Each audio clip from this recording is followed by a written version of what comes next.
And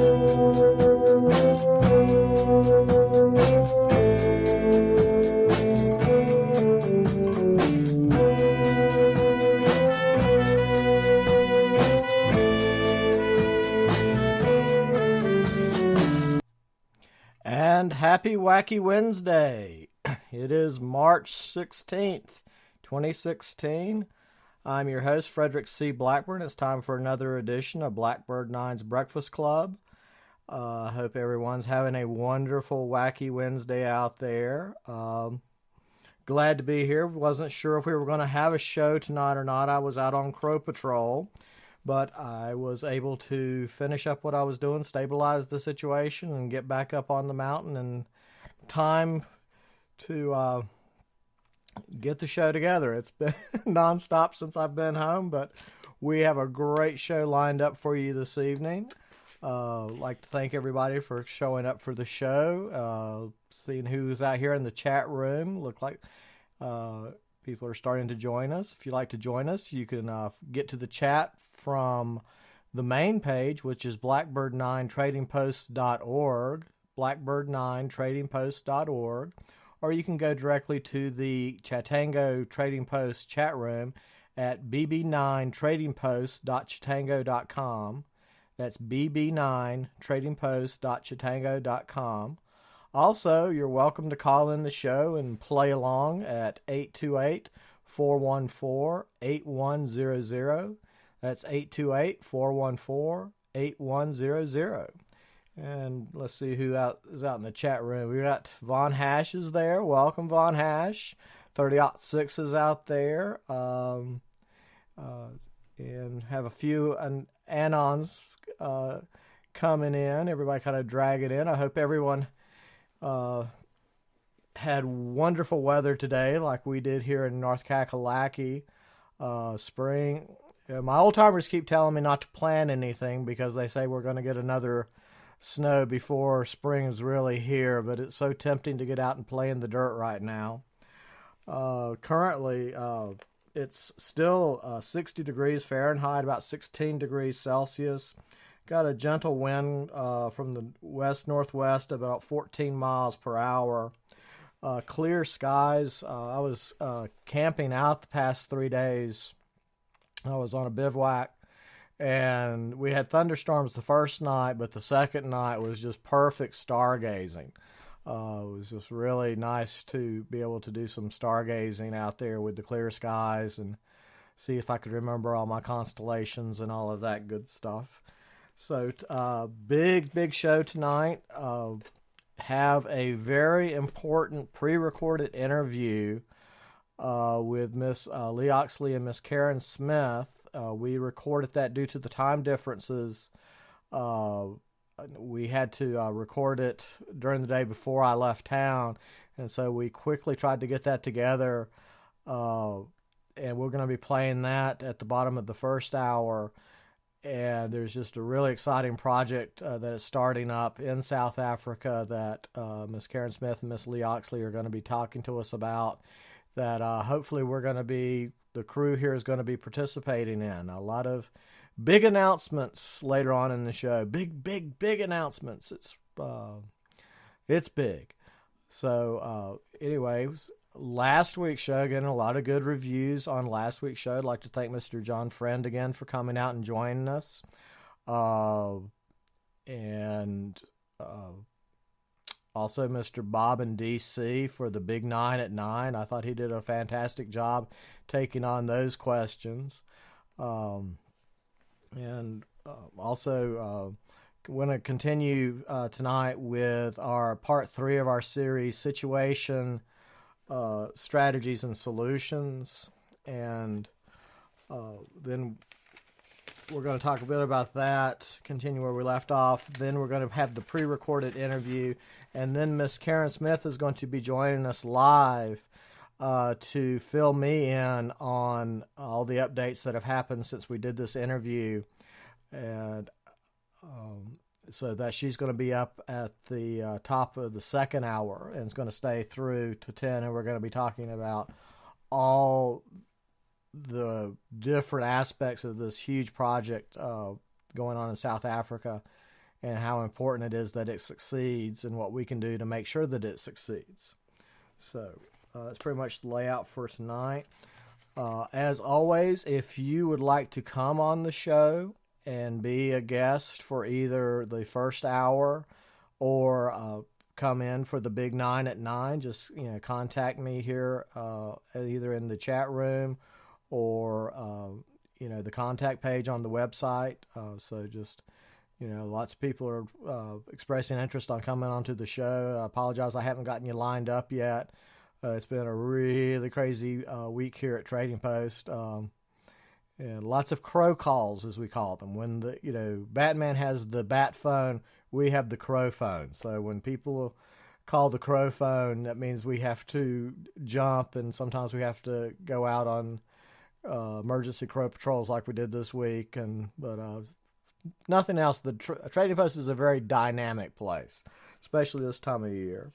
And I'd like to wish everyone a happy belated Pi Day. For those don't know, on Monday was Pi Day. A lot of people celebrate the 14th of March as Pi Day. And if you go out in the archives, I think somebody posted in the chat room, but Mr. Dennis Fetcho last year did a wonderful special Inside the Eye Live dedicated to Pi. And that was, if you get a chance, go out, and I'll track it down and I'll post it in the chat room later on, or if somebody else wants to do that, go ahead. But it's a very good show on Pi, and if you're into that aspect of it, Pi is there's so much symbolism in so many cultures devoted to Pi, so I always try to, acknowledge Pi Day here at Trading Posts.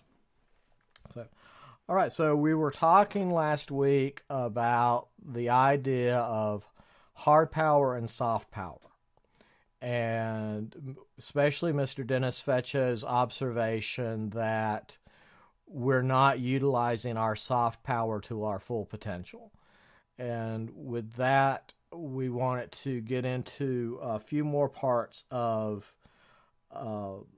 the soft power is just, trying to get our message across. And one of the concepts we talked about last week was Overton's window and the different strata of Overton's window. And just going through that model real quickly.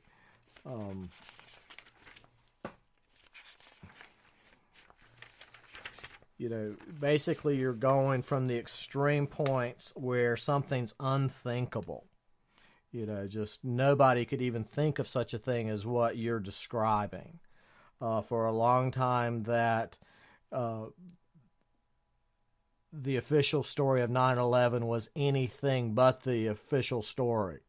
That's an example. You just were not allowed to poke holes in the official story of 9/11 because that was heretical. That was just how emotionally bound people were to the official story of 9/11 through this trauma marketing. It was just, that was psychological warfare 101, and that was so effective to shut down any type of scientific discourse and political discourse in this. Then, at the +4, you have radical thinking, and then at level 3, you have acceptable thinking, and then at level 2, you have sensible thinking, and then at +1, you have popular thinking, and then at your 0 level, you have policy. That's just matter of fact. Everyone knows that.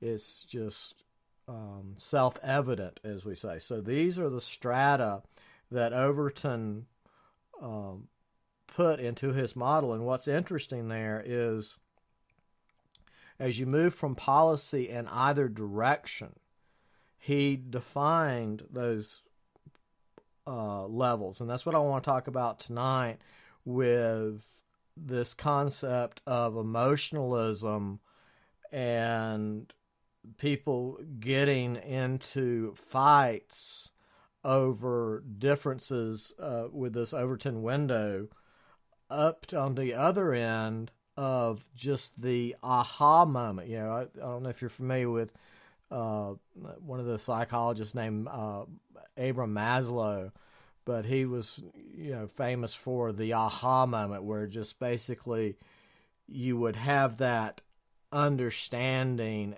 of the next level, and then you would just kind of have this domino effect with all your worldviews snapping into place at a higher level. We just say you leveled up, you had that aha moment where suddenly it made sense to you at a higher level, and that kind of changed your complete worldview.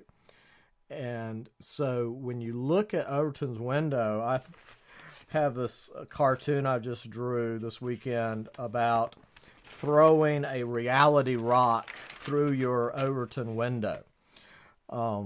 And so many people like to talk about red pilling. Like everything's about the red pill now. If you take the red pill, you're in the truth movement.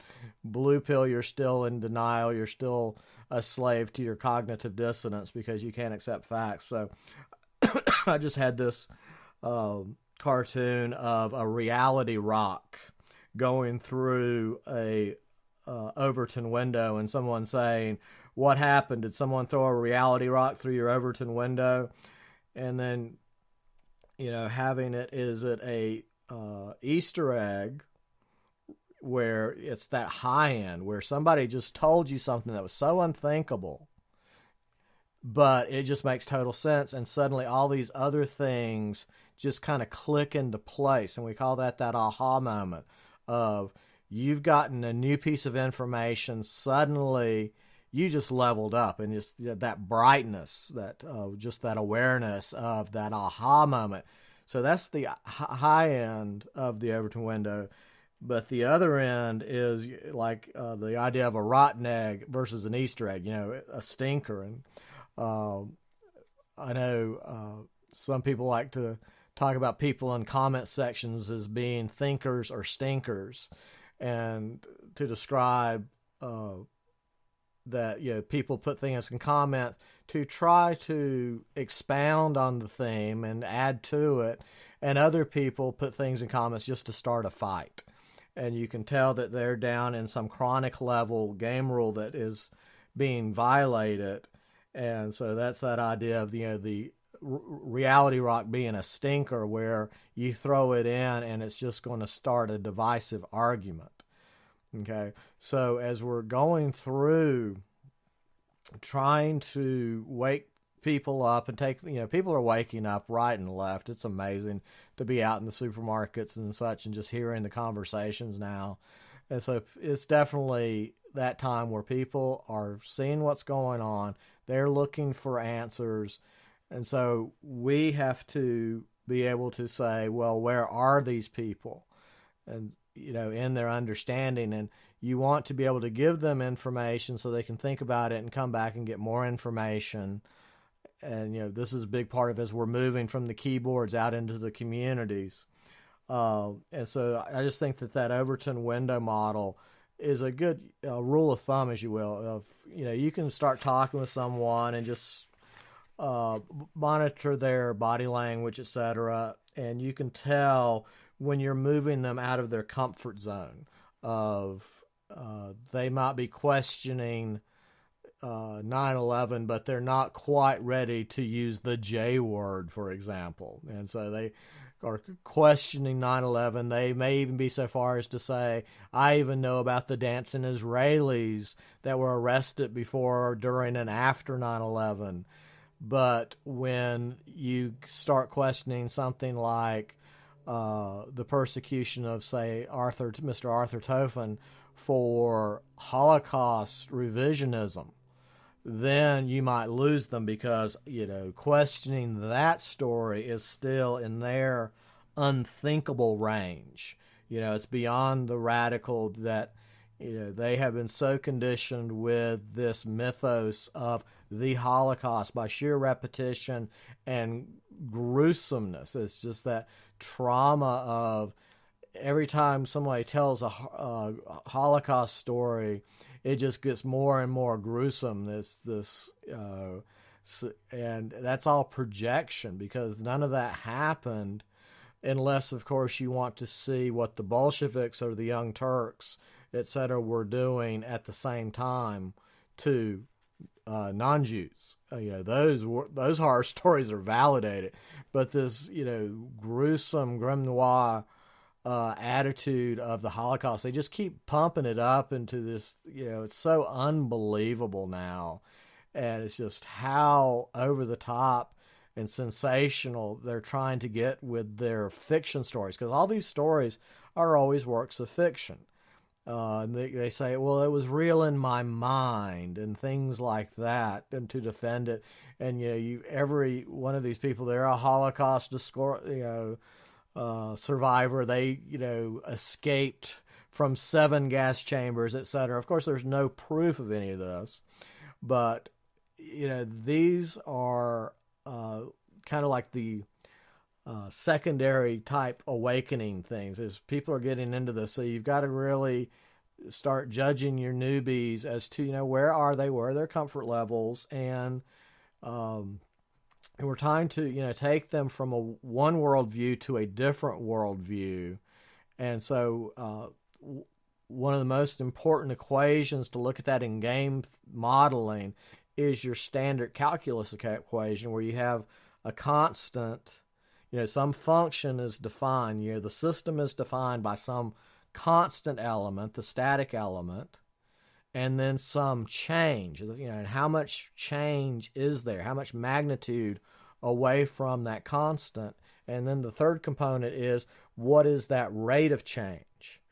And so, with this idea of we're going to take the general population and red pill them, so to speak, we've got to be thinking in terms of where are they now, and just really map it out. Do surveys in your communities and say, do you believe the official story of, and just have the top 9 there just to see where people are, where they, are towing the party line, the policy, or if they are questioning that, or if they're full-blown red pill where they're going to level you up on the subject, which happens more than you think out there, because you start getting somebody to confide in you, and then you find out that, yes, they've actually been working on this for a long time, and they've got kung fu that you don't even know about. And so that's when you get into your peer-to-peer review, where you're getting leveled up in the process of trying to level up other people. So as we go through this, we've got to look at that system just as those 3 parts. And it's not complicated. They try to make all this complicated, but it's just basic math functions. But basically, you've got this system, and you've got a constant part and a change and a rate of change. And so as we're moving through getting people to, think the unthinkable, how do we do that so that they don't go down into their chronic levels and, want to burn us at the stake for being a heretic?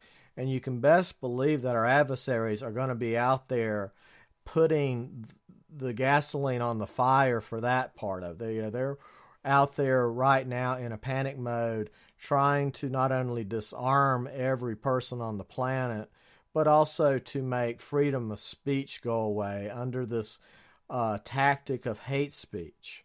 That's their cultural Marxist term for this is, hate speech. We can't have hate speech, but we have to protect free speech, but we can't tolerate hate speech.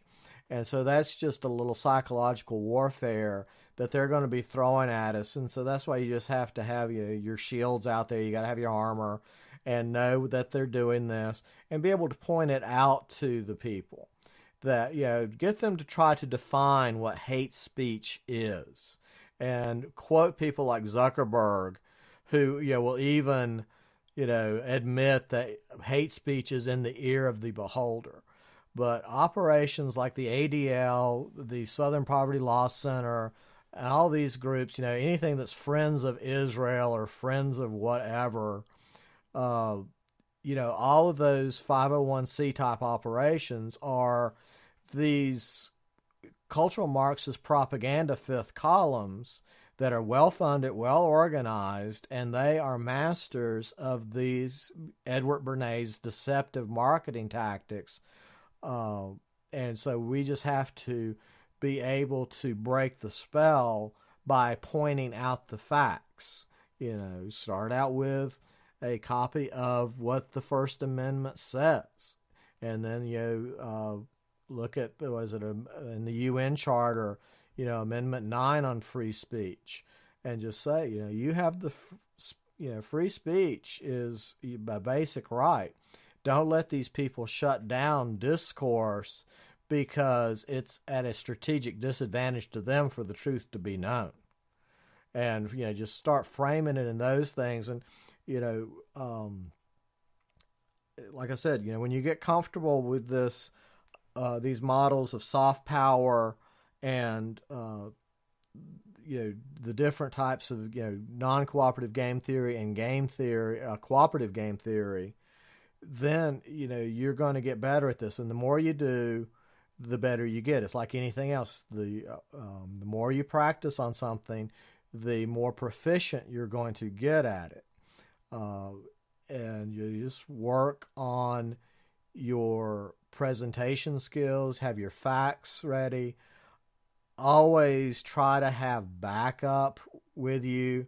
That's a big Delphi tactic against us, where if we go into, say, a Board of Education meeting to question whether or not these school children should be being traumatized by this fantasy that is Holocaust education, which is, there is no fact there. This is, it's beyond propaganda. It's psychological warfare to me, that, this is being used to make a part of the population feel guilt and shame over something they had no control over, and create an advantage situation of this, Zionist world, Zionist Jewish cabal, that, that's a lot of political capital power that they have created out of this Holocaust myth. So they sense to strengthen themselves while they're weakening their adversaries, and they're playing this as a zero-sum game. So they just think that, the more they can shut down free expression in any shape and form, the more empowered they are. And so they're really ramping up now with all kinds of, hate speech laws. And I'm seeing update after update of people trying to talk about the realities with this mass invasion. It's not an immigration, it's, an invasion force. And so you have white Europeans trying to discuss the reality on the ground of what they're seeing, and they're being shut down under this, cultural Marxist taboo spell, magic spell, if you will, of hate speech. And that's one of the big things we're going to be up against as we're trying to level up everybody to the facts. Like we say, red pilling them. That's going to be the big thing, is I don't want to take the red pill because I don't want people to call me names. I don't want to be called a Nazi or a hater or a racist or this, that, or the other. And that comes from that shame and guilt programming, that, you have put yourself in a position less than the person making the accusation, and it's a false accusation.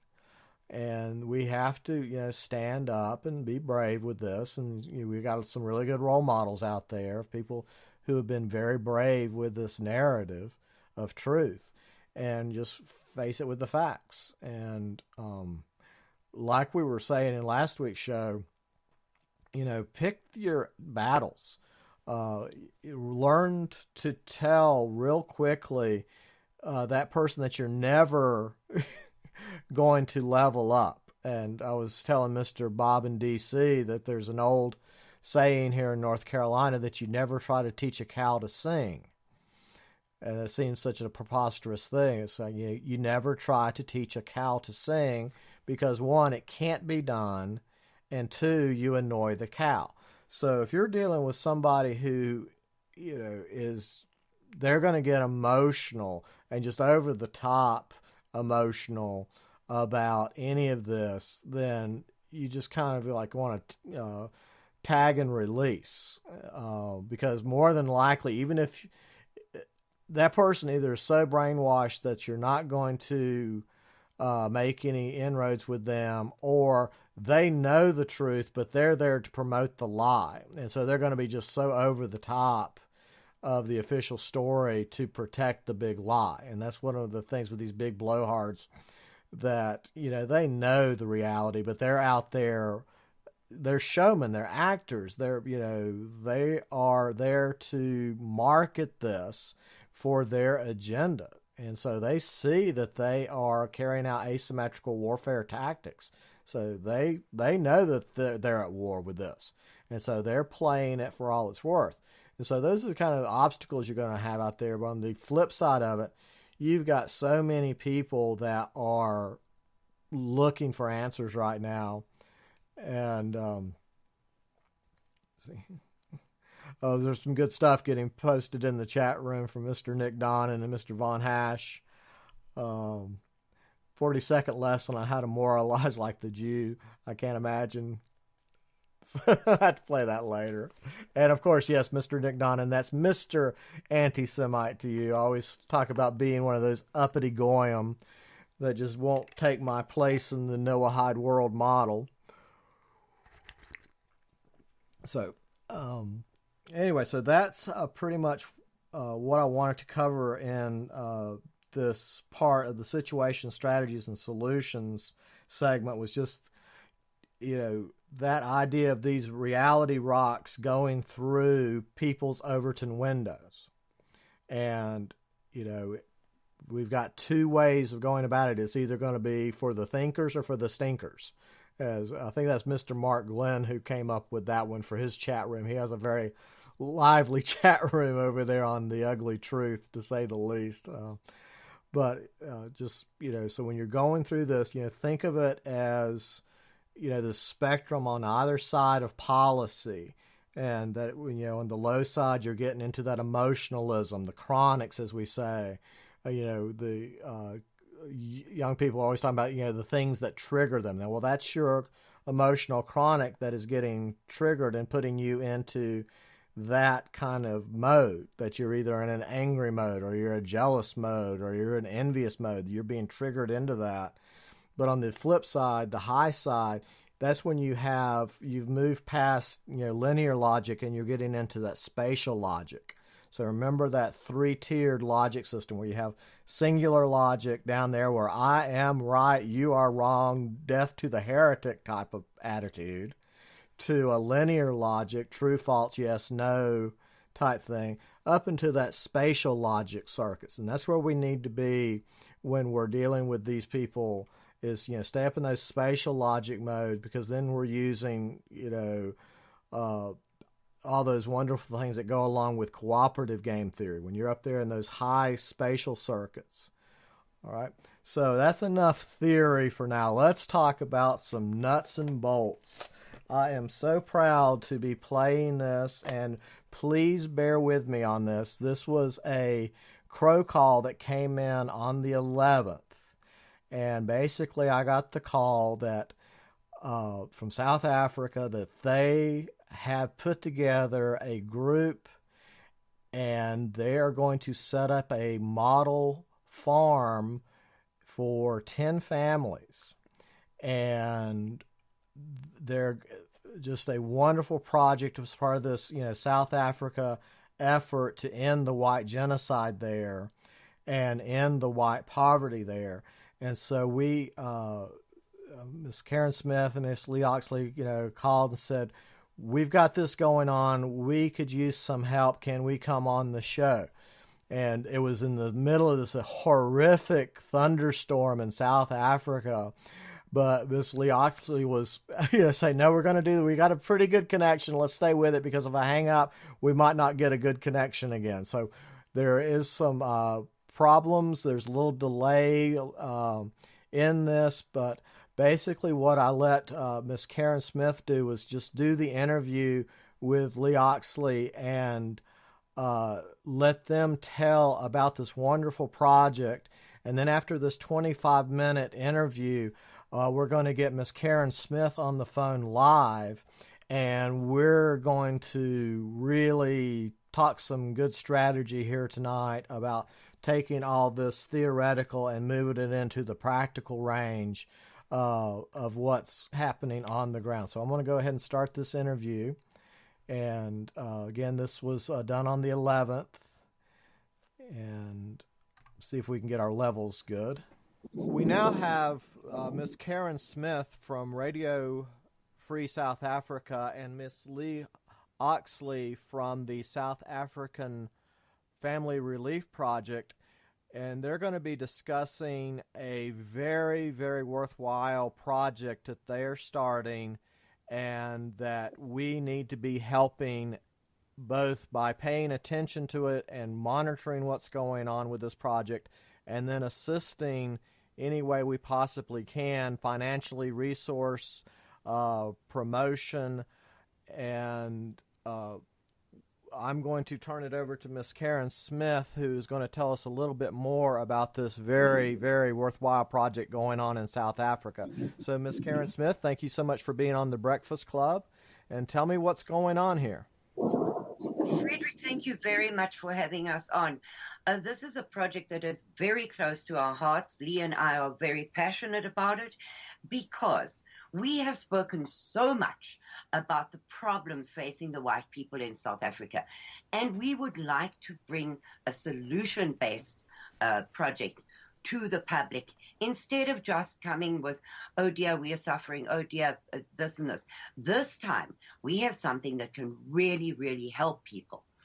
Leigh and the South African Family Relief Project, in hand in hand with the VAS Foundation, have come up with a fantastic plan to help white South Africans to get back on their feet. In other words, as well as giving them a hand out, we are now trying to give them a hand up, restore some of their lost dignity, their self-worth, and get them back on their feet and working. Leigh, would you tell us about your farm project?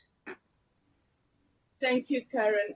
Yes, the farm project essentially is creating a self-sustainable farm. We will be taking in entire family, mom, dad, and up to 3 children. And the children will be educated in a homeschool environment. The mothers and the fathers will attend parenting classes. We will have, like I said, it's self-sustainable. We would plant our vegetable crops. We would have, it's called a Karoo red goat, which is brilliant for meat produce. We will also have cows and pigs for milk and meat. And we will be producing soaps for the export market. So every resident on that farm will be able to earn a salary. They will be staying rent-free on this farm for up to a year, which enables them to save up in order for them to be able to afford a first month's rent and deposit and electricity, and also to reskill these folks and get them up and working again and giving them their dignity back at the end of the day. It's wonderful that organizations are giving them food and giving them clothing, but like I said on previous shows, the number of the poverty of white South Africans are growing at an alarming rate. And we've got to get these people up and working and back into society as soon as possible. So we will be starting with 5 families at first, but the farm will be able to house 20 families within a few months. So Leigh, As I understand it, having spoken to Quentin and Esmeralda last week from the Bus Foundation, their plan will work perfectly hand in hand with yours, because their plan is to do a census amongst the people in the camps and find out what skills the adults had when they were thrown out of the job market. And then take those people, for instance, a steel worker, and take him, put him in a large warehouse with all the equipment he needs, and get him to then pass his skills on to the younger generation who are also in the camps. And at that time, for instance, they will make steel security gates, which are in high demand in South Africa. Very. Yes, and yes. Yes. Then they will sell those gates in order to keep the project running. I think what Quentin and Esmeralda are doing from the WAS Foundation is absolutely marvelous. I think that together we can get these folks up and working again and earning so that they can earn their own living. It's vital that what these projects are about. We've got to do something, and we can't just sit down and wait for something to happen. We've got to jump in and give these folks a hand up. Absolutely, Leigh, because as I understand it, Anglo-American, we hear rumors that they are pulling out of South Africa. Barclays Bank have sold their shares in Absa, and they are pulling out of Africa. De Beers are talking about the same thing. So the mines are closing down. The banks are closing down. Eskom is laying off more people. Telkom is laying off more people. So the number of white people who may not be in the camps within a month, but within the next 6 months, the number of white people who have no jobs and will not get a job is going to increase by at least 6,000 families. Yes, that's true. The unemployment rate is skyrocketing. And, I mean, look at Witbank, for example. The coal mine has closed down, and a lot of jobs are going to be lost. A lot of people are losing employment, and they have got absolutely nowhere to go except in these either squatter camp or informal settlements. And I can just imagine the fear that these families are going through. Winter is nearly here, and we've got to get started with this. Unfortunately, funding is a very big problem in South Africa. Because we are not BEE compliant, we do not qualify for any government assistance. And that makes the task a little bit more difficult, but very doable. And I believe so strongly in this project. Now, Leigh, we need to make the international listeners understand why it is that we ask them for money and not goods. Because the post office being bankrupt and the strikes that took place, burning down post office, burning down the International Parcel Center, Yes. It is almost impossible to send the required tools and those things from another country, South Africa. But we also got another a charity that has been refused goods that have been sent from overseas. Yes, they are actually refusing everybody now. We are not allowed to bring in any second-hand clothing. They are confiscating everything because the textile industry has complained that it is suffering because of all the imports of clothing, and the retail shops are not able to sell enough. So the good quality clothing that comes second-hand in from the UK and America and Australia is now being banned. And apart from that, Leigh, even if you were allowed to get those things, they then charge you a tax on it. Yes, we have to pay enormous amount of import taxes, which we cannot afford. It's impossible. We think of how many families we can feed with that money. And Leigh, so for me, even if we sent you things and they by some miracle got to you and were not stolen along the way, it would cost you as much as buying them new in South Africa. So we're not doing you any favors by going to immense trouble to make sure that you get goods from us. That's correct. So the only thing that we outside of South Africa can do to help you is to send you finance. And with the present exchange rate of 17 Rand to the dollar, any small amount that you can be sent is multiplied by 17 and is therefore of great assistance to you. Oh, yes, definitely. We met up with an amazing farmer because we were looking to acquire land, and this farmer has been absolutely generous to us at this farm. It's a 30-hectare farm. It's absolutely beautiful. The soil is amazing to plant on. It's already got a goat business, successful goat business running. There's enough water. We will be building temporary housing for the folks. And he has told us that the equivalent of $26,000 we have to put down as a deposit, and the rest we can pay off. And that's absolutely amazing without a bond. We haven't had such an amazing offer. So we are desperate to acquire this land because it'll take us many, many years before we could even qualify.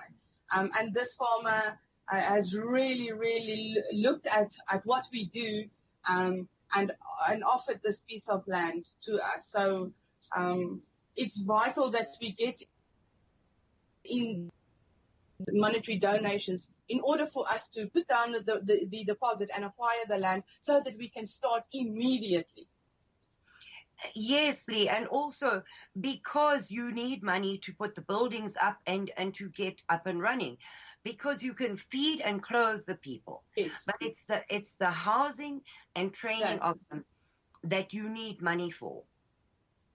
And yes, also the housing, the training, and equipment. Yes. Also, what people need to understand that rent to own in South Africa is not a big thing.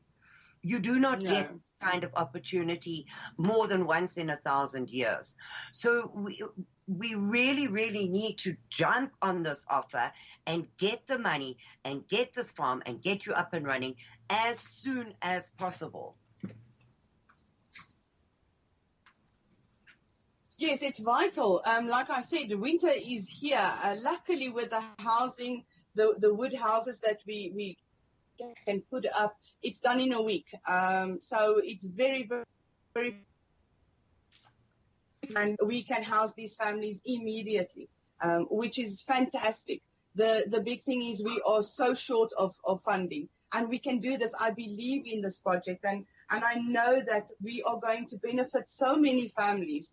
And this is only the start. We would like to start the similar farm projects in other provinces as well. And this will be a success. I truly believe in it. We are such hard workers, and these folks are hard workers as well. Given the opportunity, they will excel. Well, Leigh, we have seen what a success they can make, because if you look at some of the camps, they have got nothing.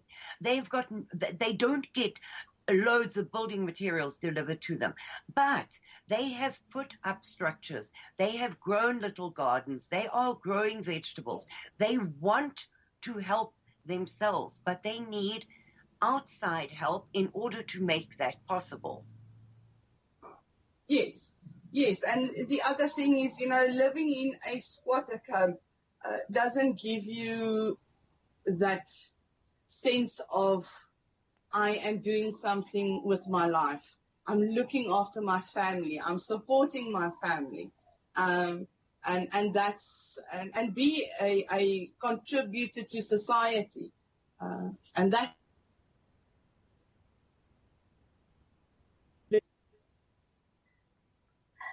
Leigh, we lost you for a moment there. Could you just repeat your last sentence about the importance of having self-respect?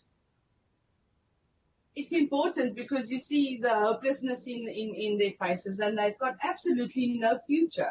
And we've got to show them that there is a future, and to be positive, and to get them working, and giving them their dignity back, and helping them to support their own families at the end of the day. And Leigh, especially for the children, because the children being raised in those camps are being raised to know that they have no future. Their lives are hopeless, and all they can look forward to is the next donation of food coming from some charity. They need to know that there is a future for them. Yes, and the future is by getting up and working, and by doing this farm project, like you said earlier on, we are not helping them up, we're giving them a hand up. And that's the thing. Those 20 families will eventually move on in society and become successful with our guidance, of course. And the children will learn, well, you will not get anywhere unless you work, unless you put time and effort in, unless you skill yourself. And no matter if you get beaten down, you can get up and you change your circumstances yourself. Well, Leigh, the Boers have proven this over and over again throughout history. Because if you look at the Boer War, where 20% of the Afrikaner population died in the concentration camps, those men who fought in the war went back to nothing. Their homes were burnt down, their families were dead, their farms were salted, and the water was poisoned. But they picked themselves up, and they went on to create a first world, beautiful, incredible country that exported food to the rest of the world. So they have proven over and over again that they can do this. But at this time in history, they need help to do it. Yes, definitely. We will not be able to do this on our own. Like I said, the government is refusing any funding or assistance. So without our amazing international folks, we will not be able to do this. And we are really, really asking for help here. Leigh, we also need to point out that you have looked at a number of farms, and for one reason or another, but mainly because they do not want to give you a rent-to-own deal, these farms have fallen by the wayside. But this one is available to you for a very short window of time. So it is vital that we get the funds to you so that you can start this project, make an enormous success of it, and start another one. Yes, it is, like I said, this is emergency crunch time now, and the opportunity that has been given.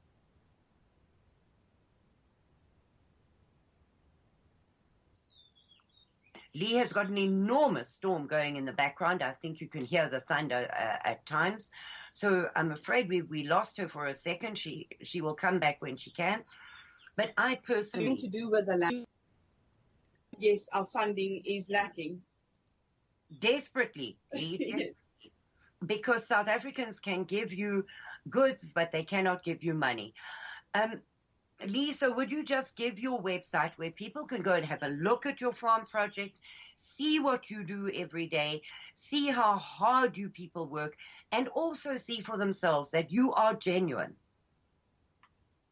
They can go to www.safrpsa.org and go and look at what we do. Go and look at the photographs and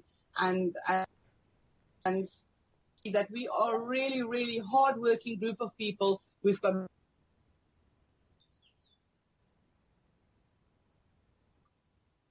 we lost her a second there again. I need to stress that every single person who works for the South African Family Relief Project is a volunteer. Some of them are lucky enough to have full-time jobs. Others do not. And they are also one step away from living in a camp themselves. But these people have taken the tragedy of our white South Africans to heart and have given their time, their efforts, their vehicles, their phones ring 24/7. There is never a stop in the number of people asking them for help. These people are my personal heroes. They work themselves to death.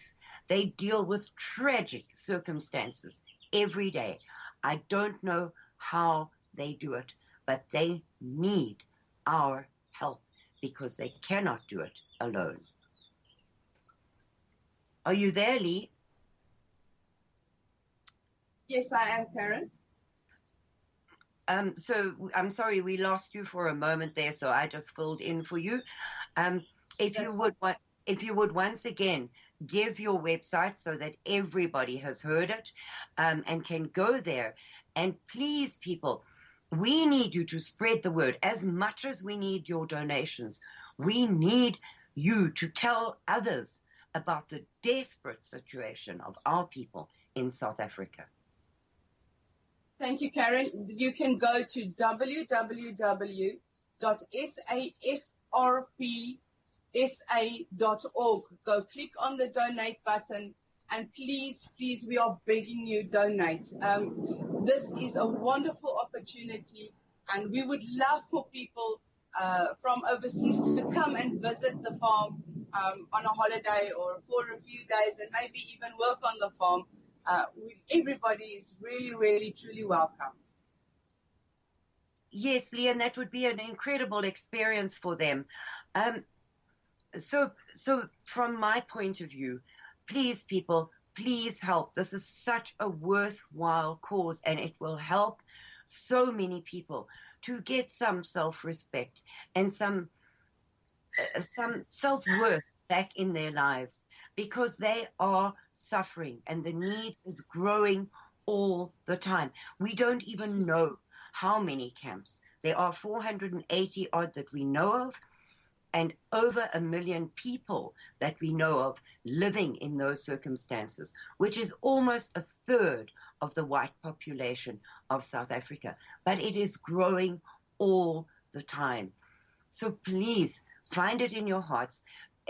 Even $5 is a ton of money for these people. Do not think that you cannot afford to help. $1 will help immensely towards what we need to do, and we need to do it now, not tomorrow, now. Thank you, Karin. And I would just like to say I agree that this is so important, if I could jump in here a bit, because I see what we're doing here as a template so that once we can establish this model, we can then take this model to all these other camps and set up these self-sustained farm systems and industrial systems and just continue with this model throughout South Africa. And also, we're seeing the same things here in the United States, and so this is very similar to what we're trying to do here with the trading posts.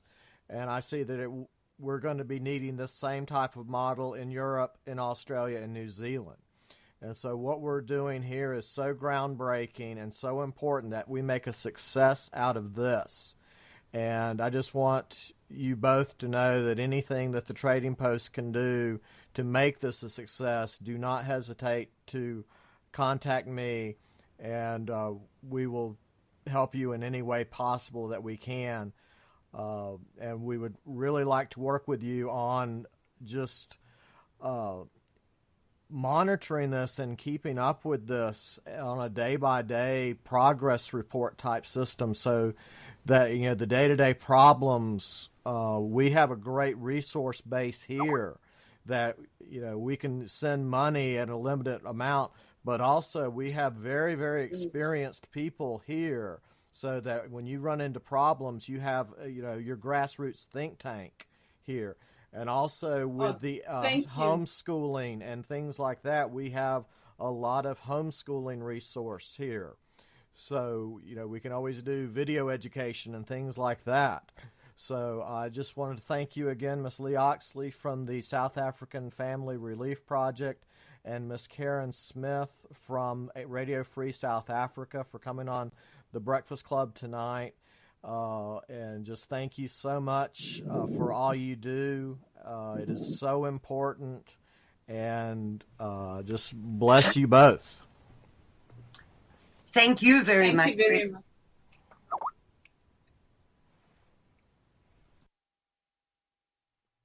All right, that was a pre-record from the 11th with Miss Karin Smith of Radio Free South Africa and Miss Leigh Oxley of the South African Family Relief Project.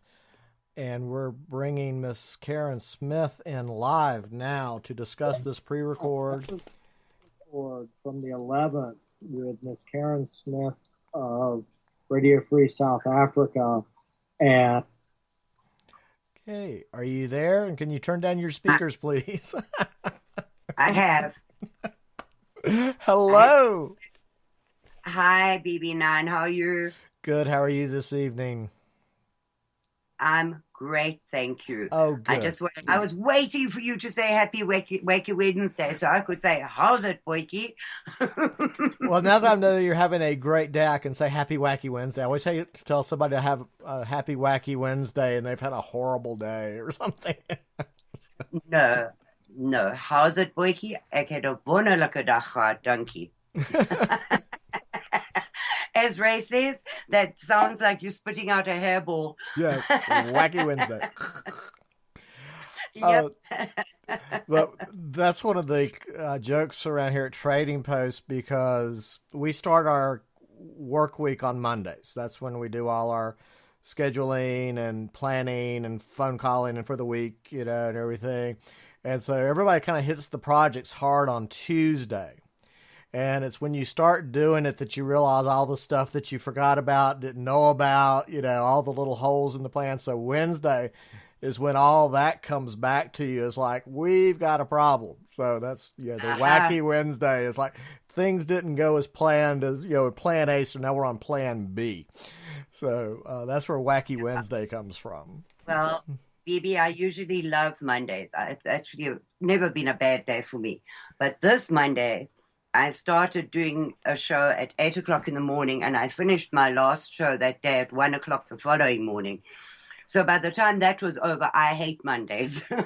Well, with also the time change, having to go into it, and your body's an hour out of sync. Oh, man, it's just not funny anymore. No. You Americans do things a funny way. Why don't you just leave the time alone? I know, it's such a ridiculous concept. I always like some Native Americans said that only, the Americans would think that you could cut the top off of a blanket and sew it to the bottom and have a longer blanket or some such, So I saw that one. I thought it was so apt. I couldn't have said it better myself. I always thought it was psychological warfare, just to keep us, out of sync a little bit. You're always in that state of flux, and that's just my 2 cents. I always like that. What purpose is this? This serves no good purpose.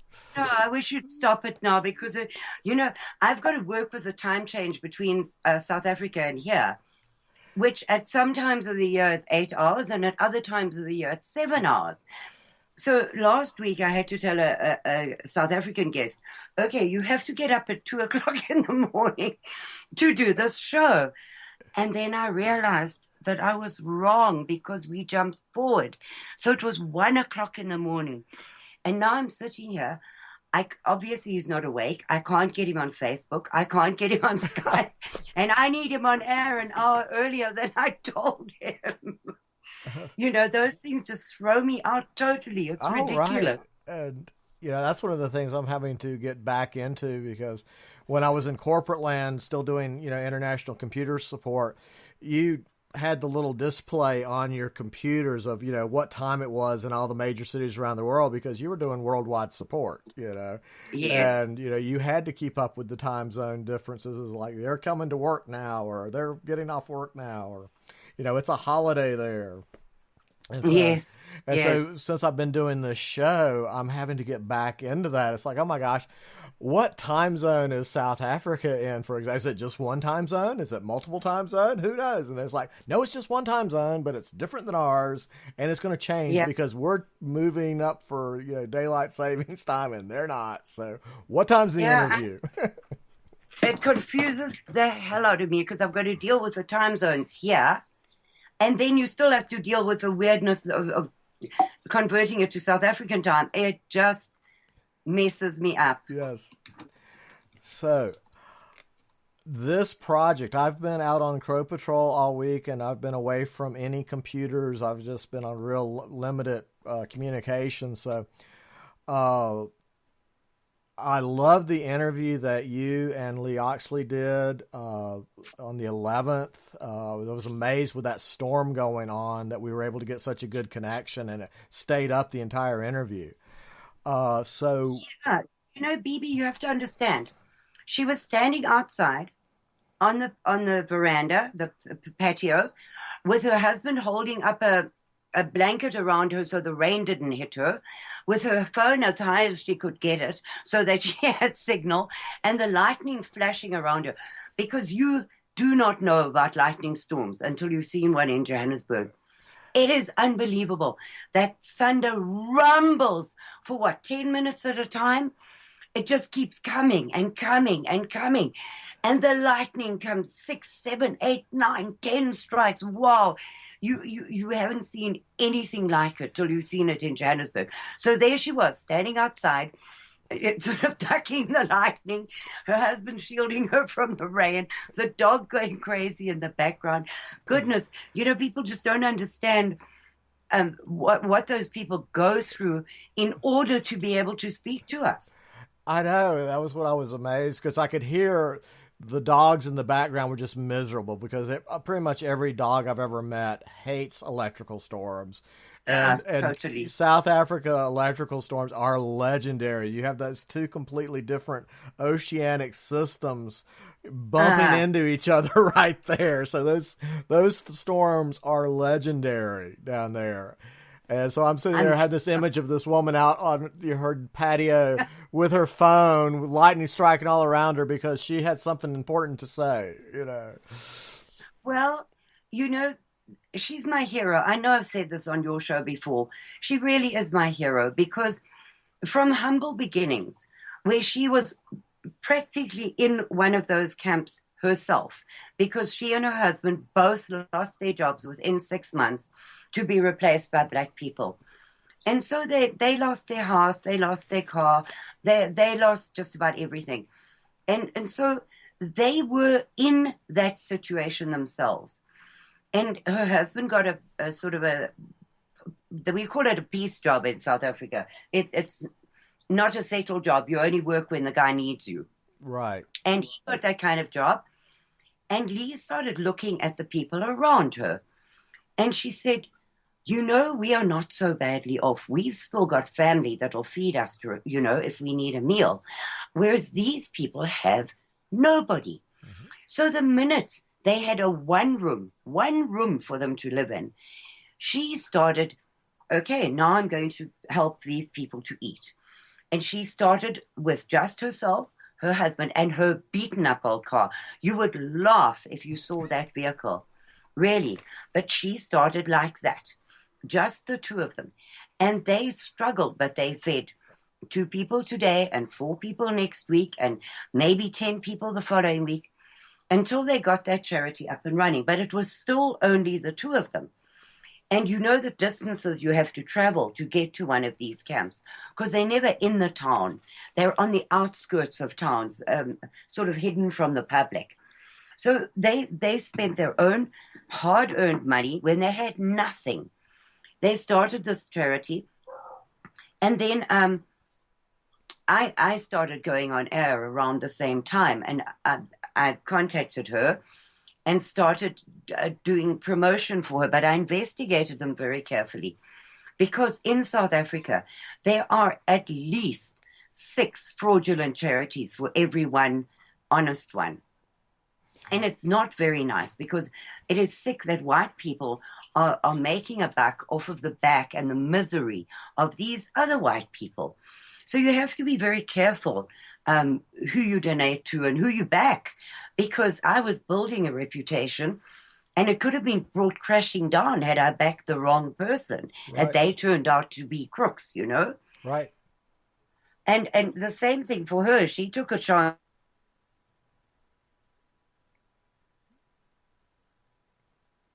Are you still there? So the two of us have sort of traveled this long, difficult road together. And today, her charity has got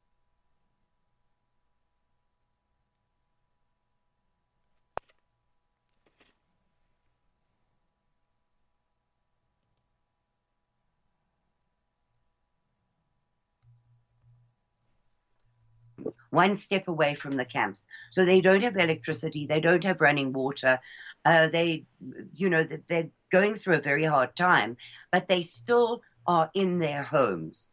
So they do an incredible.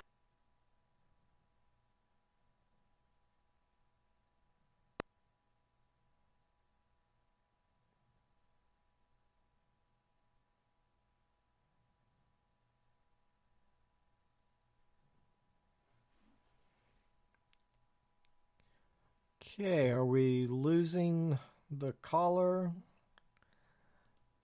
Camps today. Anyway. She has to go and interview them, see what their biggest needs are, try and find them a safer place to stay that night rather than on the streets, and decide, okay, I can only feed 5 of these families today. Which ones ate last? Because the ones who haven't eaten the longest, she will have to give them food first. And she's a softie, Bibi. She is a marshmallow.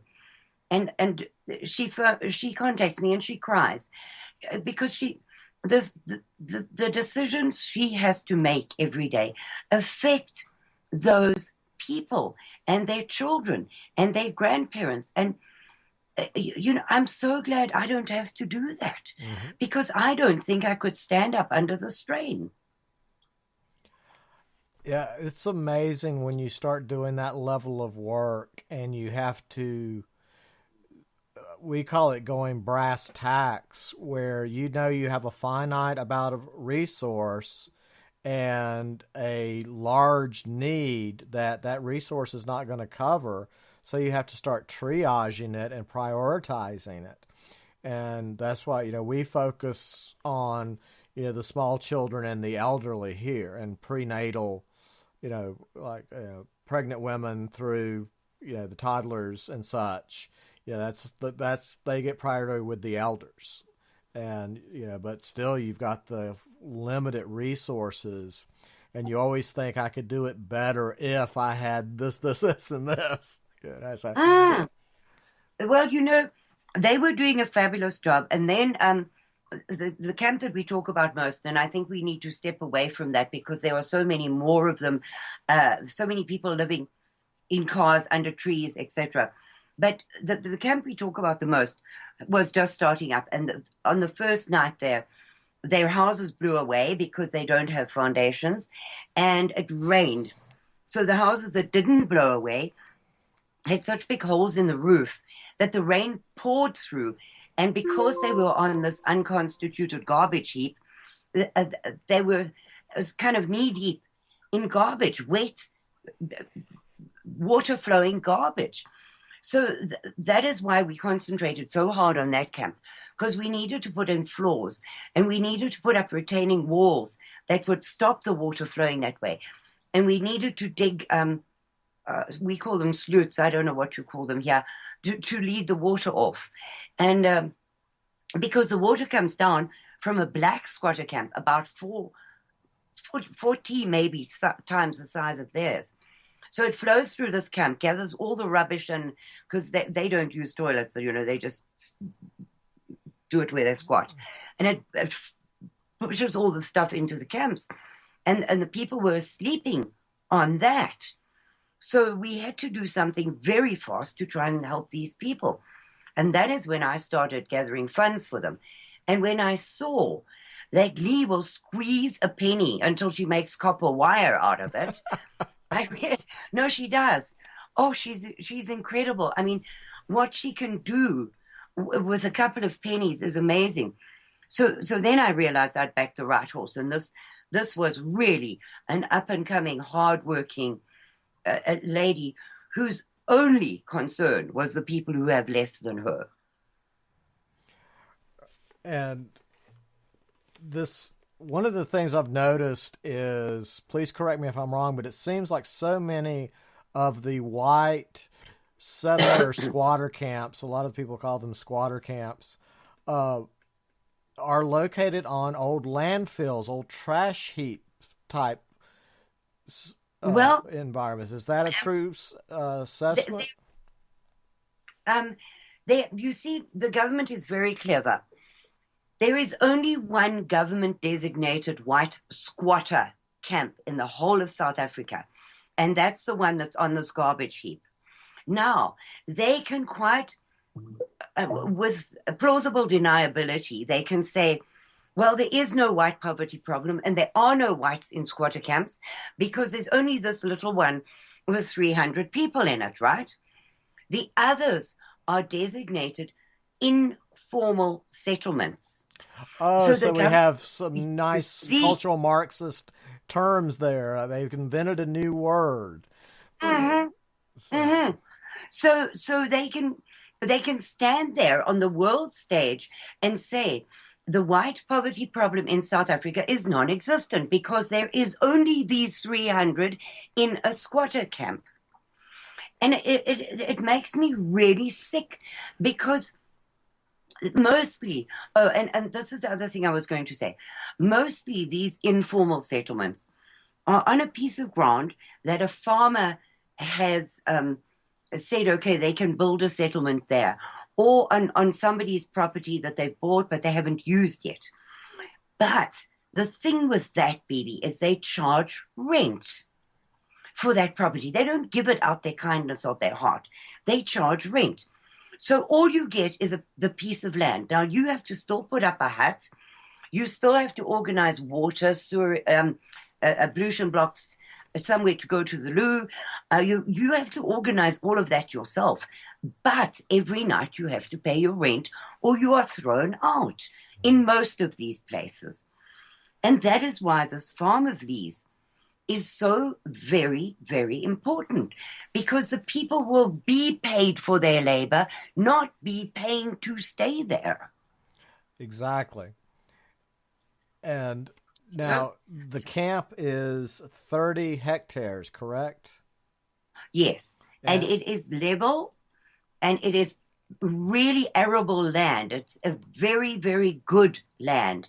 They to this day, there is no land claim on it, but it doesn't mean there's not going to be, because President Zuma has just reopened the land claims. Now, he's now dating them back to 1913, but what he says is in this year he wants to pass a law that it can go from any time in the 1800s. You can now make a claim on a piece of land. So there's no telling whether these people will claim the farm after Leigh has it up and running. The only good thing is that many of these land claims, they settle for cash. They don't want the land. They don't want a farm. They don't want to work. They just want money. So once the courts have said, okay, your claim is valid, you can have that piece of land because your great-great-grandfather's great-great-grandfather once chased a herd of cattle over that piece of land, so it's definitely yours. They say, okay, so how much is it worth? But and the good thing about that is once it's settled financially, they cannot come and claim it. Well, that same person can't come and claim it again. So you've heard about Orania, have you not? Yes. Yeah. So Orania had a land claim against it. After they got the town up and running and beautiful and productive and everything, houses built, this tribe tried the land claim story, but fortunately they settled for cash. So Orania is still up and going. But I spoke to their media person recently, and he says with these newly reopened land claims, he fears that there's going to be another one, and that the ANC will make sure it's not settled for cash, because they are champing at the bit about this white-only town, you know? Right. So these are the risks that you run. But Leigh has checked and made sure that at this time there is no land claim against it. And, she's done everything she can. Now, rent to own here, or lease to own here, is fairly common. So that is a common practice, because that's illegal in some places. Yes, but in America, I see that it is fairly commonplace, whereas in South Africa, it's unheard of. So the fact that this farmer has taken their case so to heart and is so impressed with what they are going to do and really wants to help them, so he has given, they need to pay a deposit, but then it's rent to own after that. And he has got these meat goats at the moment on that property. And he is going to throw into the deal a herd of these red goats to start their herd off with. So from all the research we've done and from everything that they've looked at, it looks perfect. But we have 3 months to come up with the second half of the deposit. They have half of it, but we have 3 months to come up with the rest. And how much is the deposit again in U.S. dollars? Do you okay, in U.S. dollars, take 400,000 and divide by 17. So it's about, so divided by 20. 20, is that 20,000? I think that's around ballpark. Approximately, yes. About 26,000 is what they need. Because if they now give the whole amount that they have in the bank, they then have no running money, so they can't build the houses, and they can't do that. Oh, and there is electricity, and there are 3 or 4 boreholes on the property, so they've already got all of that in place, which makes a huge difference, because to get electricity run to a farm in South Africa, if you can ever get it done, number one, it costs you literally 150,000 rand to get it done. So, there is electricity already. They've got really good boreholes. Everything seems perfect. And so that was one of my big questions, is it a production farm that still has water on it, that sort of thing, or is it something that's been neglected for a while and there's going to be a lot of fence mending and repair work, or is it going to be more turnkey type of a situation? No. It has a 3-bedroom house on the property, which is going to need a little bit of tender loving care. It's not going to have to be rebuilt from the foundations, The water comes from their boreholes, which then goes to a water tank where they put chlorine in it or whatever they're going to do to get it clean and run it to the house. So that is all in place. The piping's good. The electric lines are good. They haven't been stolen. They haven't been stolen by the locals for the copper wire in the lines, Those are still intact. It's not very well fenced. They're going to have to do that. And that's why Leigh was talking about immediately bringing a security company in to train the men up to do the security at night for them until they can get some electric wiring around the place. So that is going to need to be done. And we're going to need to put up accommodation for each family.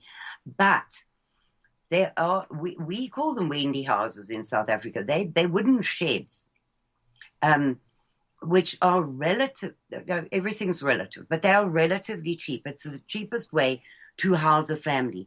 So we have a contact in South Africa who will give us a good deal on those because they manufacture them. So we will put those houses up because the families will, in general, not need a kitchen because we will do a communal kitchen where everybody eats together. It's the best way and the cheapest way of feeding a lot of people. Definitely, when you have that many people, you need to move to the communal style of serving because it's just so much more efficient for And we that will kind of put work up community. an ablution block with showers and toilets in it, but shared by everybody. Right. And that's, it's, you're looking at a camp model. I don't know if many of the listeners ever were like in a military camp or in Boy Scout camps. You're living in an organized tent city, and then moving up from there so that you're moving from the tent into maybe a one-room cabin, and then move from a one-room cabin into a two-room cabin but has its own private bathroom type of thing. But Yes. but you have these different layers. But at the core is that communal sense of you're going to have to share sanitation. You're going to have to share the water supply, or the showers and that sort of thing, and then have a cooking area for everybody to eat and a food storage area, and then your dwellings are basically where you go to sleep. Yes. That type of thing. That's basically what we have in mind. And I mean, Leah's done all the research. We've priced everything and sourced almost everything that they will need to look. Bibi, you have to understand, these people are living either in their cars or they're living under a tarpaulin in the bush. So any upgrade is going to be luxury for them. Oh, yes. It's a horrible thing to say, but it really is the truth. Yes. To be able to sleep under a roof and have a hot shower and a guaranteed hot meal is luxury, like living in a palace. They think they're kings, Well, and also the reality there is just knowing that they can sleep and not know that a band of orcs is going to come in and kill them in the middle of the night. To have level of security that, I get the daily reports from people in South Africa and they're very gruesome with the photos. And, so I get this every morning of just what the reality is on the ground in South Africa. So it's like, we've got to be protecting our borders at night from marauding gangs and such. Absolutely, but I that was the next thing I wanted to get to. I wanted to tell you, number one, about this family that were murdered last week. So it was the father who was visiting from the UK, the son, his fiancée, and the 9-year-old daughter. And this lot broke into their house, and the daughter climbed out the window and ran away. So this is an ordinary crime, as the police say. It was just a burglary, which they're still saying. They chased the 9-year-old daughter down, tied her up with barbed wire, then put a thing around her neck. Then they took turns raping her. Then they strangled her to death with a barbed wire. So I just want to tell you that I would like to read to you so that it has an impact. The murders last week of white people in South Africa. The 5th of March, Anton Verwey, he's 67, stabbed to death. The 6th of March, Abraham Kukumur, 59, strangled. The 7th of March, Casper van der Westhuizen, 68, shot.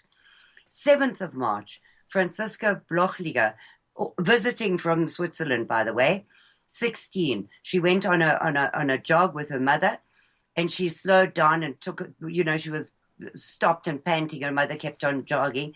Well, they didn't find her for 2 days, raped and murdered.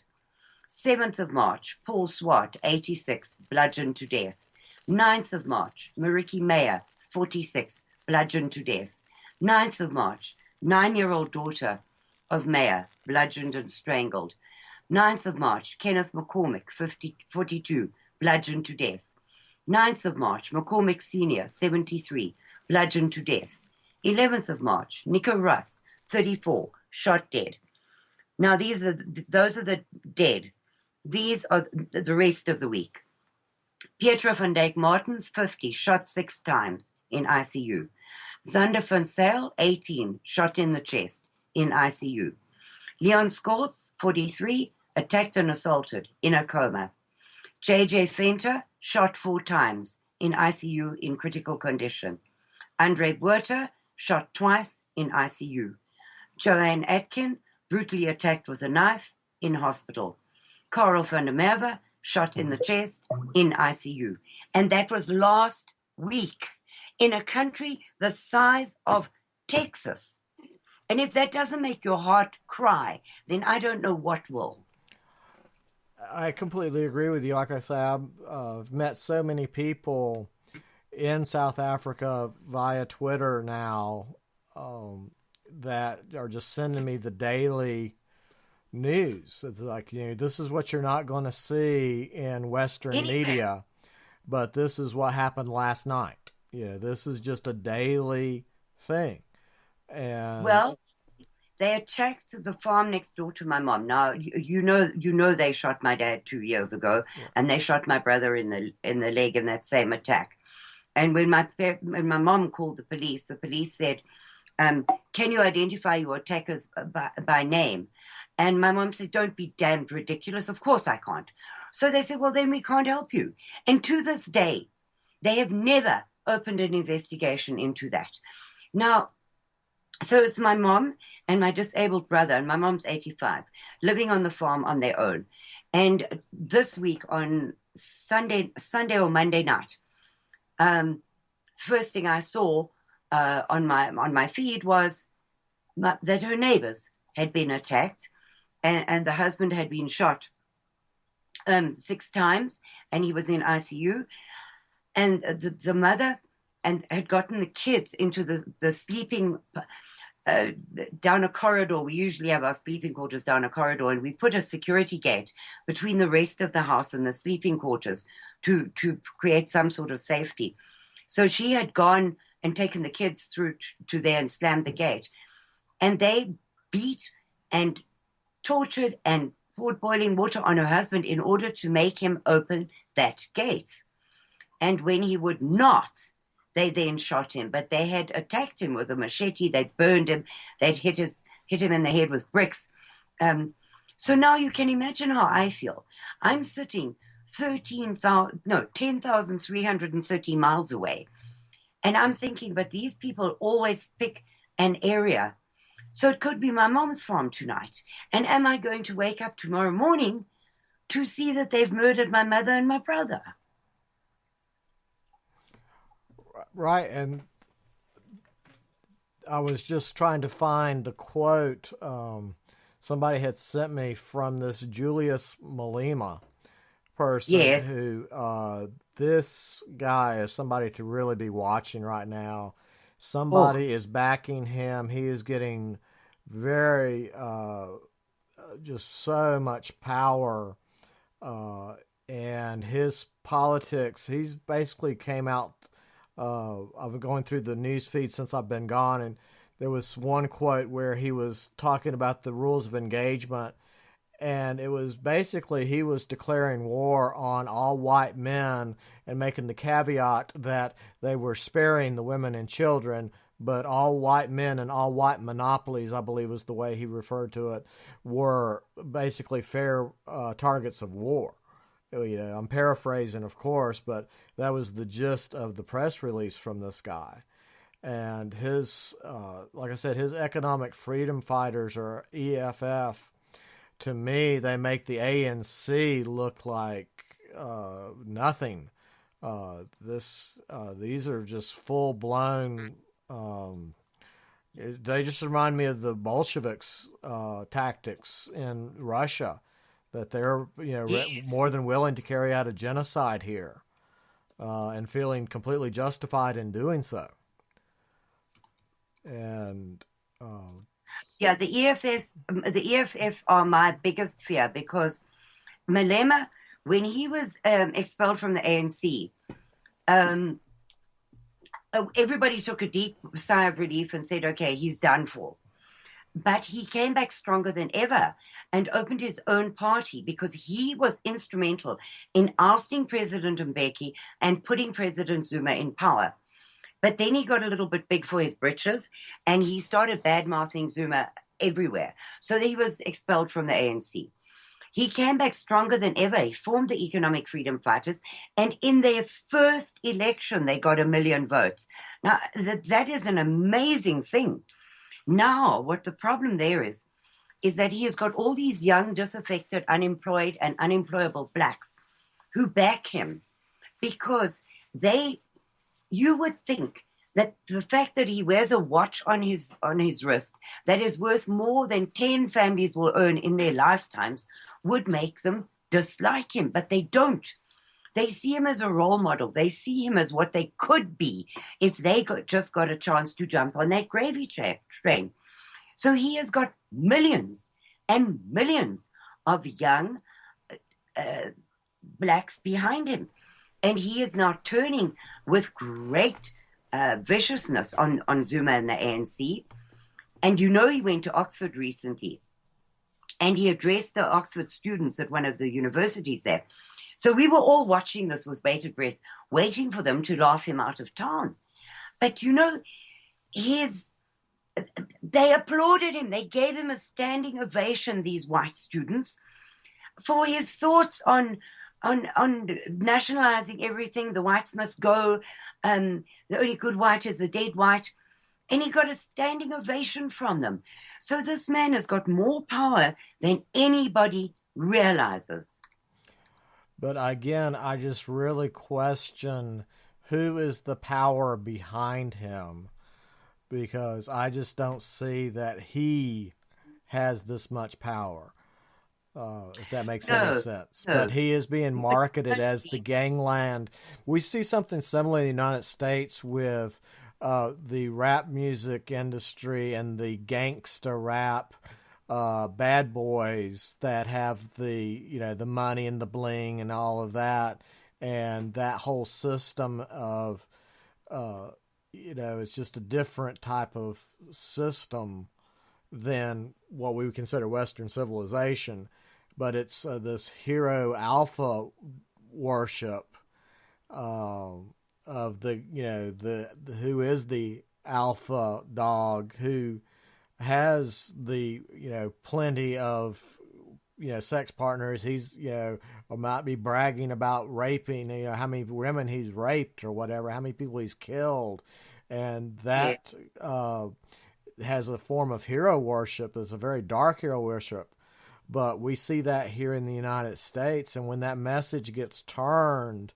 to the kill whitey aspect, it's very similar to what you're describing with these Oxford children, just misguided, useful idiots that are applauding their own genocide for this type of system. It's like, do they really think it through, when they support this kind of thing? And one of the things that I've noticed the pattern that ever since 94, when the ANC took over South Africa, all the progressives left. The majority of the people that left immediately were all the progressives that were wanting this to come in. Yes. Those same people that had been marching in the streets and screaming the odds about apartheid is so evil, apartheid is so evil. Oh my goodness, what's coming our way? What have we done? And they left because they had the money to leave. Mm-hmm. So, wow. I don't know. And I don't know who's backing him. And I don't think we're going to find out very easily. But don't forget that he is a student of Robert Mugabe's. He wants to do, he says Robert Mugabe is too soft on the whites, has been too soft on the whites. So he wants to do it even worse. He also went to, I think it was Venezuela, but he also went to Cuba and did some studying there on how best to oppress people, I think would be the best way to say it. And he believes that his way is the only way, and Robert Mugabe's way is perfect. He doesn't seem to see what Robert Mugabe has turned Zimbabwe into. He doesn't see that at all. He doesn't see, I've said this before as well, they don't seem to have a concept such as cause and effect. You know, if you do this, that'll be the result, or there will be consequences. They don't seem to see that, Bibi. Well, that's an interesting thing that several of us, I think, are starting to really question is this difference between how European ancestry people see time and how Yes. these African tribes and also North American tribal systems. That's one of the things that I noticed in the parallels here is how during uh, the first parts of the mixed cultures there was always the complaints about how the other side misunderstood time. Uh, Yes. Well, in South Africa, not one of the African tribes have a word for tomorrow or yesterday or next month. They don't even have words for them. So if they're trying to describe it to you, they will talk about last of last month or next of next day. You know, they'll describe it like that because they do not have words for it. So no wonder we speak about African time because there's no way that they would know to keep appointments on time because they don't have a concept of it. mm-hmm. So for them, now is the only time. So if now I murder your family and live in your house for 4 days, which they often do, live in your house for 4 days, eat all the food in the house, trash everything, and leave without stealing anything, well, that was cool because for now, I had a good time. You know, they just don't see it. And right now, it's not fair that you have more than I have. Yes, yes. And as Malema said, you cannot steal from white people because you are simply taking back what was yours to begin with. And when you start out with a flawed argument like that, but a very receptive crowd, because that equates to free stuff. An authority figure Yes, is authorizing you to go out and get free stuff. You can loot it yes, and steal it because it's yours anyway. And that child mind that doesn't understand cause and effect and just yes, understands that they have yes. more ice cream than I have, that's not fair. Uh, Mm, you know yes, that I think there's really something to this, how that particular demographic is being manipulated the way they are by these authority figures, and that concept of time is being exploited. If that makes any sense, that yeah, and I get that. And you know, also, Bibi, you have to factor into that they worship their ancestors. So for them, those people aren't really gone. They are still there looking over you. I mean, they pray to their ancestors, and before they make any big decisions, they talk to their ancestors, and they go and visit the witch doctor called the Sangoma in South Africa. So they go and visit the witch doctor, and the witch doctor will, I think, kind of like a, a sweat lodge here sort of thing where you go into trances because your body's shutting down a little. mm-hmm. Well, the Sangoma gives them drugs and things and does the same thing. So that in a trance now, their ancestors are there and they're talking to them and whatever. So that also factors into the concept of time, because if people don't die, they're still there around you. You can walk hand in hand with them every day.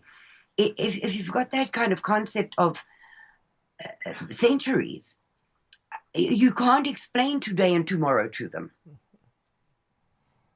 Right, and so that's just such a cultural aspect of this that we're battling with in this asymmetrical warfare. Every nuance is exploited, and that's part of how our Yes. adversary works. Is anything that we can use as a weapon, we will use as a weapon. And one of the people that I came on my radar this week when I was kind of doing some research on who Julius Malema is and where he got his philosophy. It's clearly he came out of the Marxist, Freudian, Trotsky, Bolshevik systems from just listening to any of his stuff. But it seems like he was also very influenced by a guy named Frantz Fanon. Am I pronouncing that last name properly? Yeah. But he supposedly is very, very influential on Malima's thinking. And so I was wondering if you knew much about him and his work, because that's kind of something I'm going to be working on this week. No, BB, I don't know that particular person at all. But I don't know of him even. But you know, you look at our people in government. I mean, our president has never been to school, not one day in his life. He was taught by a high school dropout to read and write, and that's all. And now Malema did go to school, but he failed everything. He got an F in woodwork, for heaven's sake. So, you know, and these are the people that are being idolized by the unwashed masses. It's scary. It is scary that they are idols. Right. And to me, it's just that negativity of worshiping this darkness that person should not be idolized. They're not doing good for themselves or civilization or you. It may, it's this short game, long game thing where the short game may be that you get to go kill people and live in their house for 3 days, and eat all their food and then trash the place, and you're fine for 3 or 4 days. But the long game is that this is going to completely destroy South Africa unless this is checked by systems like what we were talking about earlier in the show, is this pushback of civilization and that idea of we do understand tomorrow and next week and next month, and this is called farming, and this is called husbandry, and this is called making the land productive, and this is called a work schedule, and this is called manufacturing, and these are these other parts of civilization that y'all are trying to destroy like a band of orcs running through, because you're worshiping these for all practical purposes, a warlord, a gangsta thug posing as a politician. When this person's, I wish I had that quote right in front of me, but it was just amazing that Malema was saying such inflammatory things. And there's zero press in the West about this, Not even South Africa, though. Not even in South Africa, because the press is not allowed to report on a color or crime or how or what, and they don't want to anyway. But if there is a single, there was a white person involved in a hit and run the other day. They knocked over a pizza delivery guy on his scooter, and the entire press in South Africa went wild about racist crime and what and what and what. So, but when it's black on white, they hide it, because the police even hide the cause of death on on the death certificate. So there's no, what are you going to do? What are you going to do? Well, to me, is to get the facts out there, and we're using the new media, and is like we were saying during the first half of the show, we were talking about using these tactics of the new media to get the message out there, to level these people up, to show that their statistics are wrong, and just to fight these hate speech laws and expose them for what they are, is just basically censorship and psychological warfare. You're shutting down the opposition by shaming them, basically, and saying you have a protected group. That's the other aspect of hate speech, that you have certain groups that must have protection that you're not allowed to criticize. Yes. And that is just another, Bolshevik type censorship system. That's right out of, the Marxist thing. So the censorship of everything coming out of South Africa suits the agenda. And I just get so angry when I think of how during the late 80s into the 90s, we were flooded in the West by all the celebrities, all the musicians, everybody talking about evil apartheid and how we've got to do something. And now there's just this complete silence. Absolute silence. But you were talking, okay, you were talking about the certain group has to be protected. Now, where in the world have you ever heard of the majority having 141 race-based laws, and that's just about the labor market. That's not the rest of them. 141 laws to protect them from the 5% minority. I mean, it is so ludicrous that I just shake my head. Sometimes I wonder, how this can be happening. How can it happen? Yes, and it's interesting growing up in post-apartheid, if you will, southern United States, where, we had our segregated South, they called it, and that was shown as being morally wrong by the same types of arguments that we saw in South Africa. And sometimes I wonder, if our southern thing wasn't the template for South Africa, because so many things that were done, the double standards of, it's bad to have segregation in the South in 1967, but at the same time, Israel's going to war with everybody so that they could have this Jews-only state. And that all these, peaceniks, coming down from the north, like, Jerry Rubens and Abby Hoffman, and, they would explain that away in a heartbeat, that's perfectly fine, that, we can't have the southern United States being segregated with all those, they called them Jim Crow laws. Yes. But it's perfectly fine for Israel to be, to go to war with all of its neighbors, attack the USS Liberty even, try to get us in the war. And, that was for a Jewish-only state. And so it's like, why is, what Israel's doing to Palestine and the Palestinians, why is that accepted with you people, whereas this situation is not acceptable? And why are y'all working so hard to push this desegregation agenda?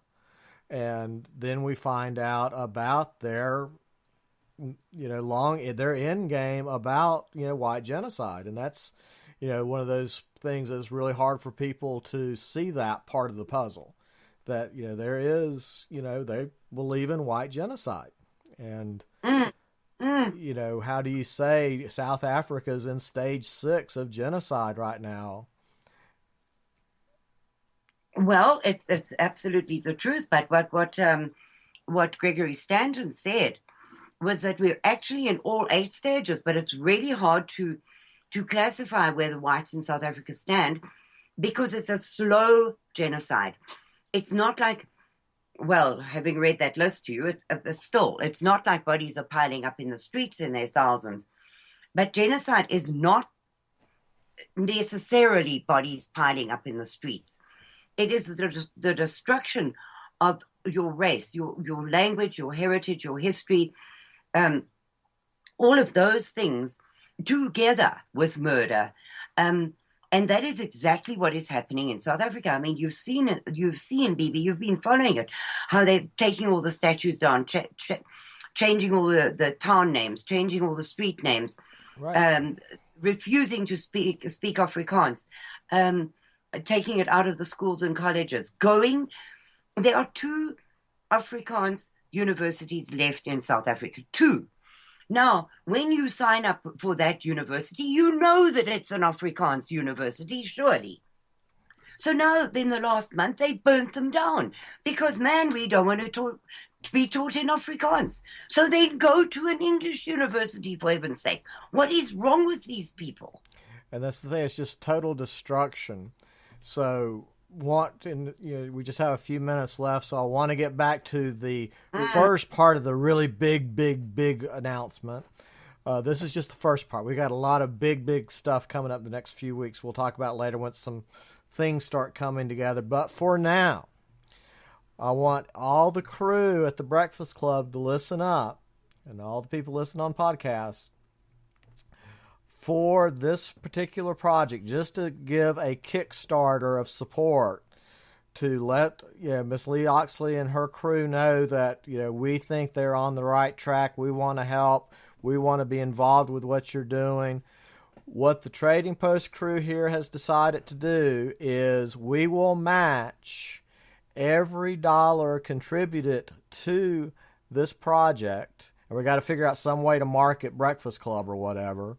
But we'll talk to Leigh and Miss Karin after the show, and I'll get that all sorted out. But anyway, Trading Post is going to match all money donated up to $500. So you crew, if you can send a couple of bucks along, anything you can donate, we will match up to $500 just to give them some pocket money to get started on this project.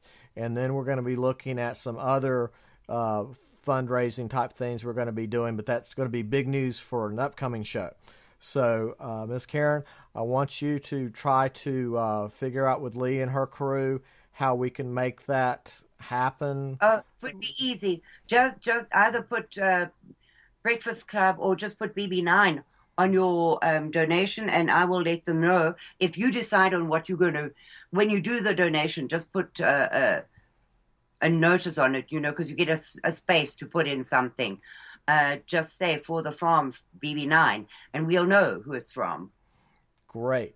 So I just want all the crew to, look at the potential we have here of something, finite in real time that we can support with our, resources and means.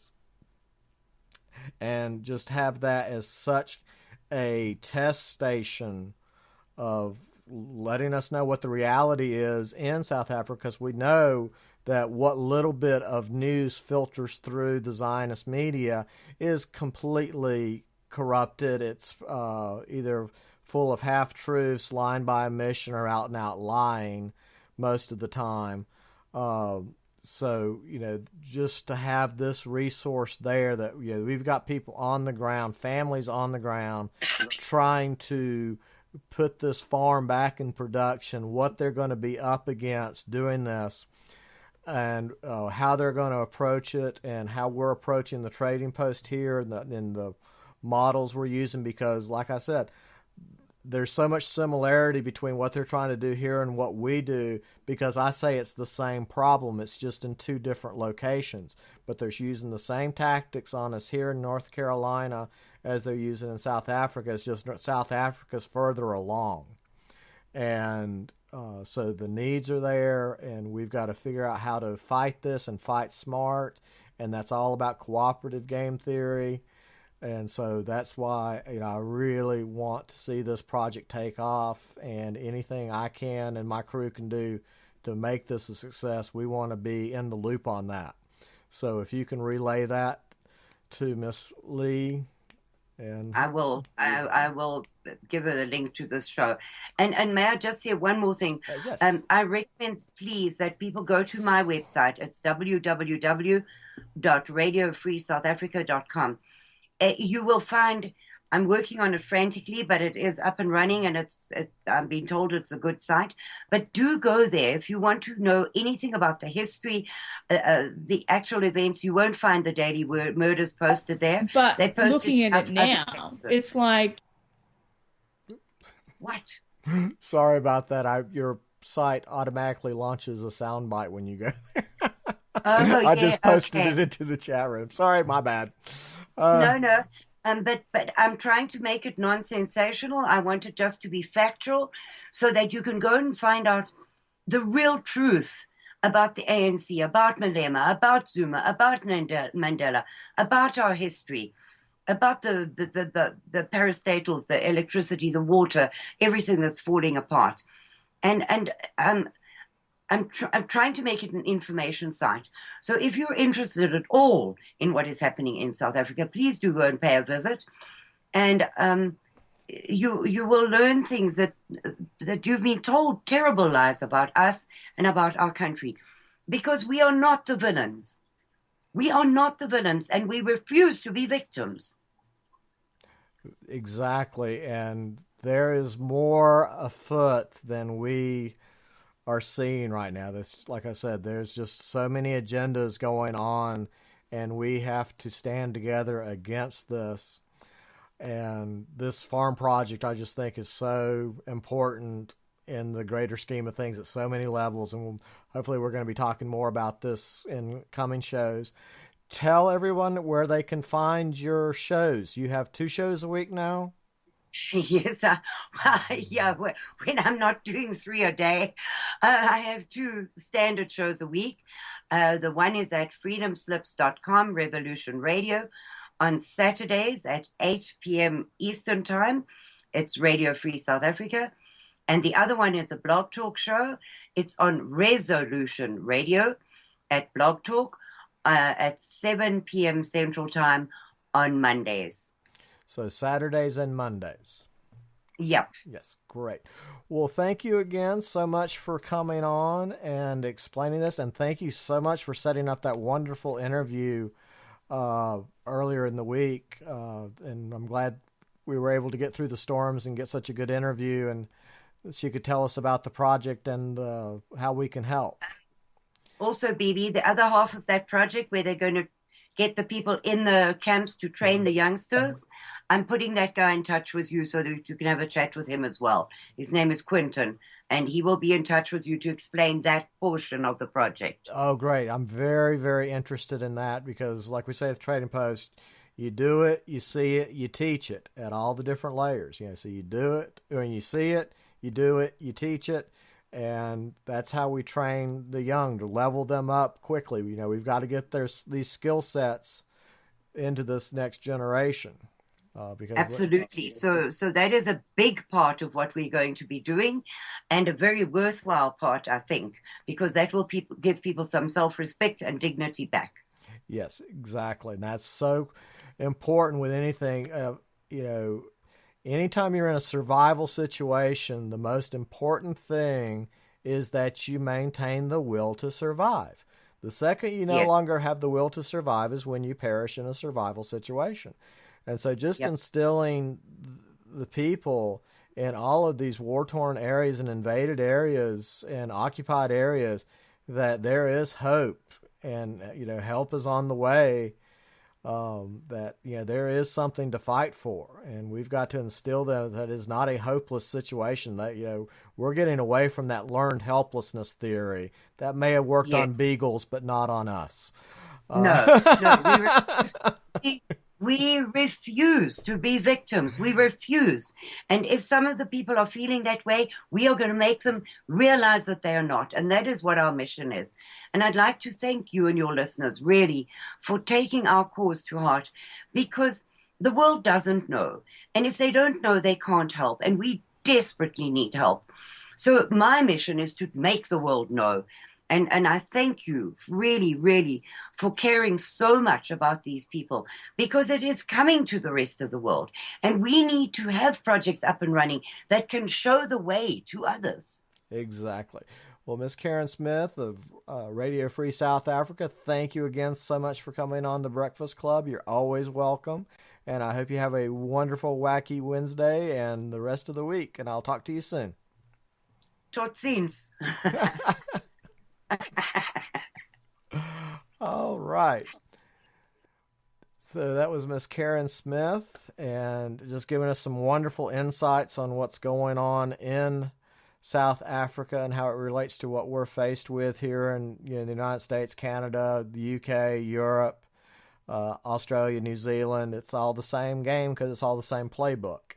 So had a great time tonight. Thanks everyone for showing up, especially out in the chat room. Y'all guys were very, very busy out there. And again, remember our special of Trading Post will match up to $500. All donations given to the South African Family Relief Fund for this particular project. So till next week, I hope everyone has a wonderful week, and I will see you at the rendezvous.